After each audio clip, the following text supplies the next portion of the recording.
I do want to get back to, yeah, why don't we talk about the health collapse? And then we can come back to breath work in a bit and we can go really deep on the breath work part if you don't mind. Sure. No, not at all. Yeah. But how did you come about this health collapse? Like, how Hmm. did you discover it? Was it, and I wanted you to actually focus on not just, hey, I had a health problem. I saw a doctor and got prescribed, like more of a describing it. If you can go into the experience of it, the dark part of it, like the emotion aspect of it, I think it's really important to discuss that because I don't think just people say enough about their dark moments. So if you can go into that a bit, I think it would be really helpful for those who may be in their dark moments now. It would be my honor to do that.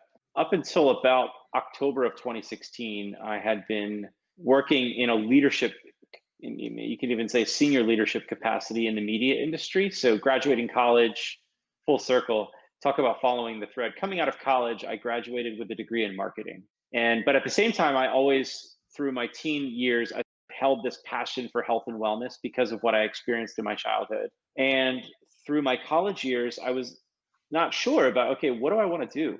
What am I going to do? Like I had this sort of yearning for marrying together my business degree in marketing with my passion for health and wellness, but I was struggling with what would that look like? How could I connect those dots? And in during college, I was dating a girl who was from Eastern Pennsylvania, and she was a year older than me and had really good grades. She graduated a year before me and landed a job teaching at a private school, like a really prestigious private school that was in Pennsylvania near her home and near my home. And, we had this conversation that I remember going something like, that's all well and, that's great. I fully support you in, your ambitions to go start teaching here. But I really want to go pursue health and wellness. And I think that's probably going to take me out west somewhere because that's where the health and wellness industry was like based. Like Boulder, Colorado was just this town that was in my mind.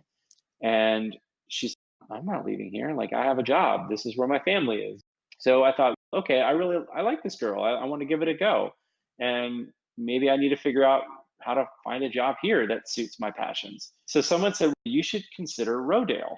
And I said, what's Rodale? And they said, oh, it's this health and wellness publishing company. They're like a global health and wellness publishing company. They're based over in this little town not too far from here, but yet they publish products. She's like, this person said, you may even know one of their magazines is called Men's Health Magazine. What? Men's Health is published by Rodale in Pennsylvania, not too far from where I'm standing right now. And Mm. she's like, yeah, that's right. She's like, check it out. So went on, this would have been around spring of 2001. I went onto the website. I'm like, okay, it was like this whole world opened. I'm like, wait a minute. And if you read about the Rodale story, and I hope to share with you, like the history of that company, it was started by this one man who, his name is J.I. Rodale, and he's widely known as the pioneer of the whole organic food movement in North America. He started a magazine in 1942 called Organic Gardening Magazine, and then built a whole health and wellness publishing company on that one product. And I was like, this is a dream come true. If I could figure out a way to get a job there, that would be everything.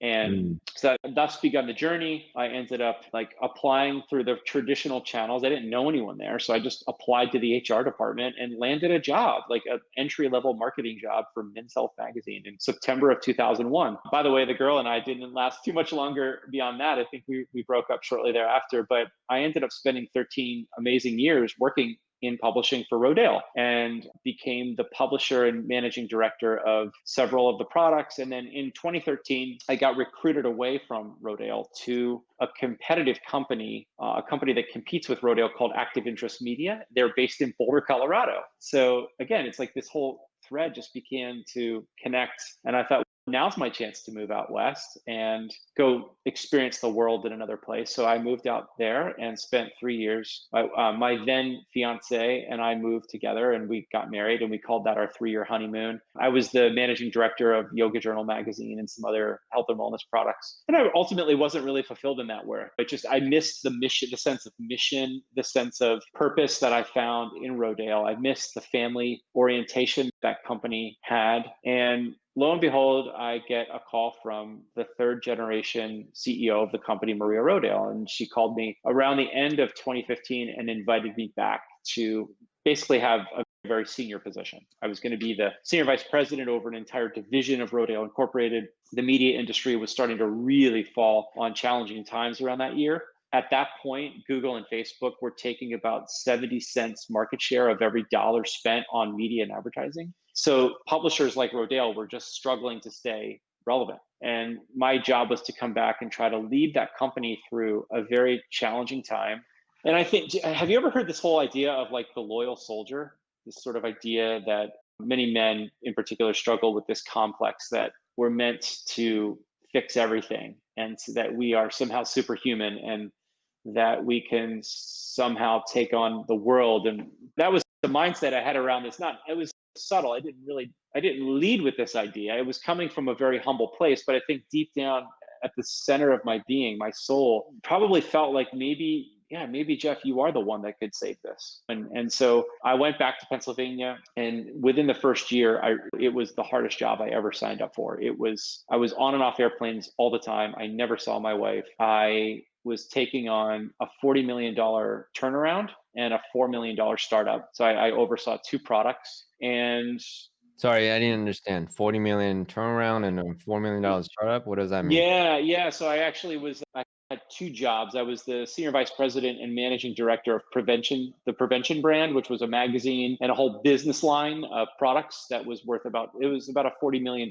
division inside of Rodale. So that was struggling, and frankly it was losing money, and my job was to make it profitable again. And then the $4 million startup was another magazine and brand that the company started called Organic Life, and my job was to help put that brand into orbit and to get that profitable. So that was my job. And about a year into it, the first 9 months were going really well. And then about 9 months into the whole ordeal, I got sick, like just mysteriously ill. Like it was like a fall day, just like today, beautiful day. And I fell ill, and it started with as a cold, and then the cold progressed into fever, and then the fever progressed into full on flu-like symptoms. And about 3 days into it, I'm like, I should probably go to the doctor. I went to the doctor.